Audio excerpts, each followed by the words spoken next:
Bab 5. Foto yang diambil setengah tahun lalu itu hanyalah foto yang diambil saat salah satu operasi anti. Subjek mengenakan topi bedah, dan tubuh mereka terbungkus rapat. Semua orang bisa tahu adalah bahwa itu adalah wanita yang sedikit gemuk. Dia melihat ke bawah, matanya yang seperti kucing sedikit tertunduk dengan tatapan fokus dan serius di dalamnya. Mata itu terlihat sedikit familiar. Justin dengan cepat menepis pikiran di benaknya. Fisik wanita di sebelah tidak cocok. Itu bukan dia. Selama waktu ini, Nyonya Louis mengejar Nora ke tempat tidur. Nora, karena kesehatanmu yang buruk, kamu biasanya membutuhkan lebih banyak tidur daripada yang lain. Kamu tidak diizinkan untuk begadang lagi. Nora menggeliat dan berkata dengan suara yang sedikit serak, "Oke." Meskipun dia telah pulih, konstitusinya lemah, dan dia memiliki sedikit energi. Dia membutuhkan 12 jam penuh untuk tidur setiap hari. Ketika dia tinggal di luar negeri, bibinya bahkan menjulukinya Ratu Tidur, karena jika tidak ada yang terjadi, dia hanya bisa tidur selama 3 hari 3 malam berturut-turut. Keesokan harinya, dia dibangunkan oleh telepon. Dia mengangkat panggilan itu dengan mata tertutup. Suara Angela sampai padanya. "Apakah Anda sudah memikirkan masalah tentang perusahaan itu?" "Tidak juga." Dengan nada amal, Angela berkata, "Bagaimana dengan ini, kita berdua akan mundur selangkah. Saya memberi Anda 1,5 juta, dan Anda mentransfer perusahaan kepada saya. Pasti kamu sudah puas sekarang." Nora berbalik dan menemukan posisi yang nyaman, tetapi masih tidak membuka matanya. Laba bersih tahunan Idealian Pharmaceuticals sekitar 5 juta dolar. Semua uang telah diserahkan kepada wali nominalnya, Henry Smith, selama bertahun-tahun. Meskipun uangnya tidak banyak, perusahaan ibunya tidak boleh diberikan begitu saja. Angela melanjutkan dengan sinis. "Apakah tabungan bibimu bahkan berjumlah 100.000 dolar setelah dia bekerja keras selama bertahun-tahun? Itu 500.000 dolar yang sedang kita bicarakan. Anda mungkin belum pernah melihat uang sebanyak itu dalam hidup Anda, bukan? Presidential Suite berharga 100.000 dolar per malam. Selain itu, khawatir Cherry akan merasa tidak nyaman di penginapannya sebelum mereka menemukan rumah, bibinya langsung memesan tempat tinggal selama 1 bulan. Memang, dia belum pernah melihat harga yang begitu murah." Melihat bahwa dia masih tidak berbicara, Angela mengubah strateginya. "Nora, kamu mungkin tidak tahu ini, tapi perusahaan itu tidak menghasilkan uang sama sekali, dan hampir bangkrut. Jika Anda mentransfer perusahaan kepada saya, mungkin masih ada peluang untuk mengubah kerugian menjadi keuntungan." Pikir Nora. Angela melanjutkan, "Itu adalah perusahaan farmasi. Sampah sepertimu yang bahkan tidak bersekolah pasti tidak tahu apa-apa tentangnya. Saya seorang mahasiswa kedokteran berprestasi, dan saya selalu menempati posisi pertama dalam pengetahuan profesional selama ini.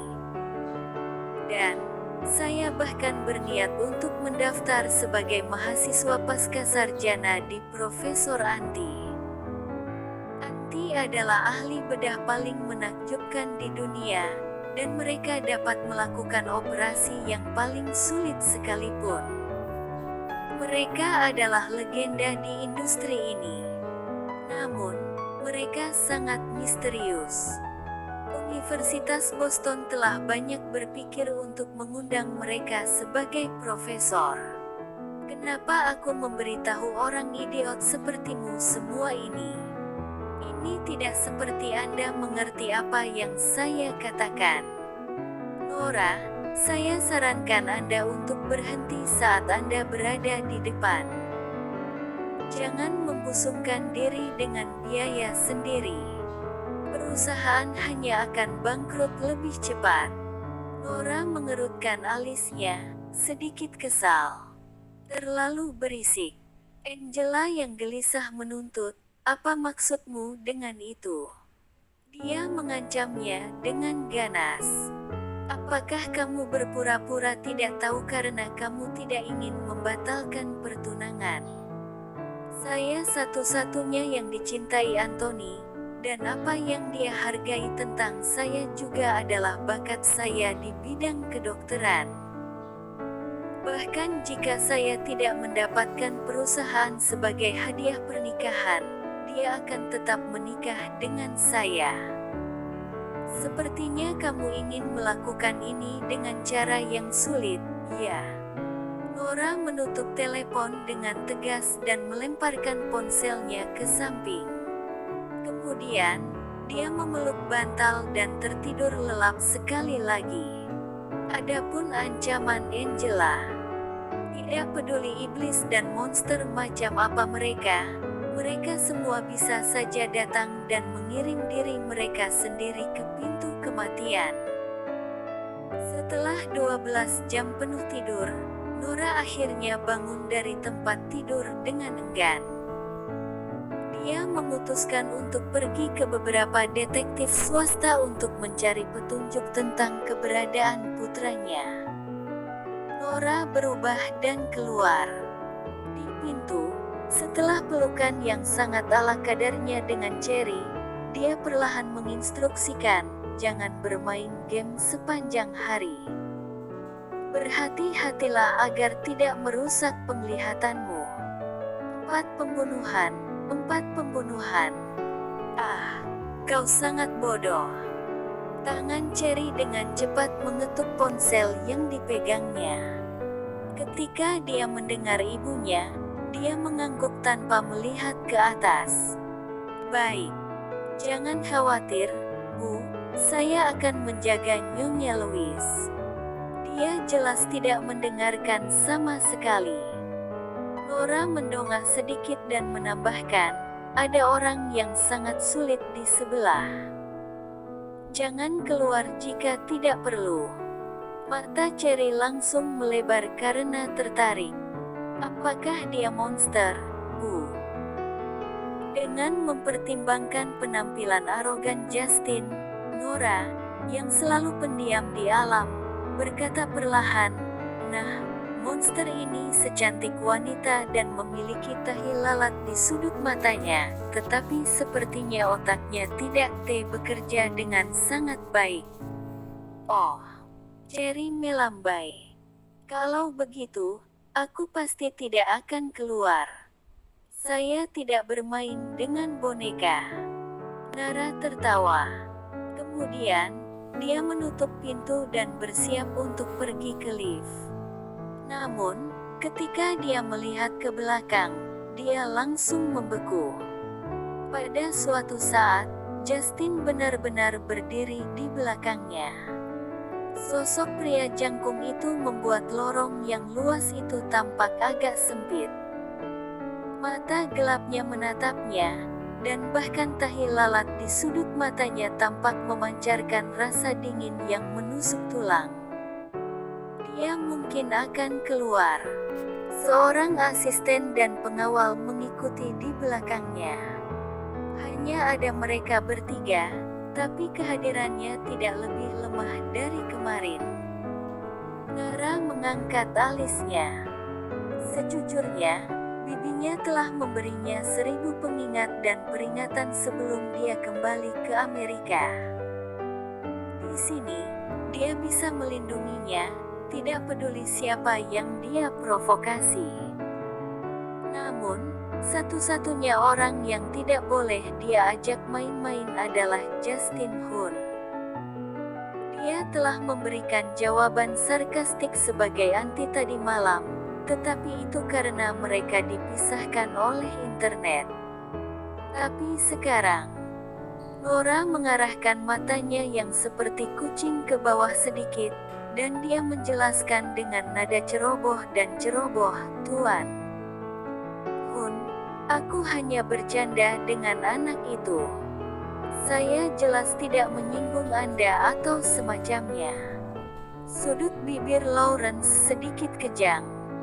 Bisakah nada suara wanita itu menjadi lebih asal-asalan? Apakah ada monster di luar sana yang memiliki tahi lalat di sudut matanya? Nama belakang monster itu mungkin Hun, kan? Tidak ada emosi yang terlihat di wajah Justin, membuat orang tidak bisa menebak apa yang dia pikirkan. Dia hanya menatap lama ke arah Nora sebelum memimpin dan berjalan di depan. Nora sengaja berlama-lama di mana dia berada, dan menunggu mereka memasuki lift sebelum dia keluar dan menghela nafas lega. Pria itu baru saja melihatnya sekilas, tapi dia merasakan niat membunuh yang ganas. Dia memang kesulitan. Yang terbaik adalah dia tinggal jauh darinya. Di dalam lift, Justin menyipitkan matanya sedikit. Pencahayaannya buruk pada malam sebelumnya. Dia lebih dekat dengannya hari ini dan menemukan bahwa wanita itu sangat adil. Matanya yang seperti kucing tertunduk santai, dan bulu matanya yang keriting panjang dan hitam. Dia tampak manis dan jinak, tetapi bagaimana dia bisa menemukan energi liar di sekelilingnya ketika dia menghina orang tanpa menggunakan kata-kata kasar yang sedikit familiar? Tanda pisah. Pada saat yang sama, setelah Pete yakin bahwa Raja Iblis itu sudah pergi, dia segera memutar nomor ekstensi telepon kamar tetangga. Seseorang mengangkat, dan sebuah suara muda terdengar. "Halo, Pete, berhenti. Aku tinggal di sebelah. Bisakah aku mengunjungimu?" Gadis kecil itu terkejut. "Jadi, kamu boneka kecil dari sebelah?" Sebagai jenius termuda di bidang keuangan, ini adalah pertama kalinya seseorang memanggilnya bodoh. Namun, gadis kecil itu dengan cepat berbicara lagi. "Bisakah kamu bermain game denganku?" Cahaya di mata gelap Pete berkedip beberapa kali, dan dia menjawab, "Ya, saya bisa."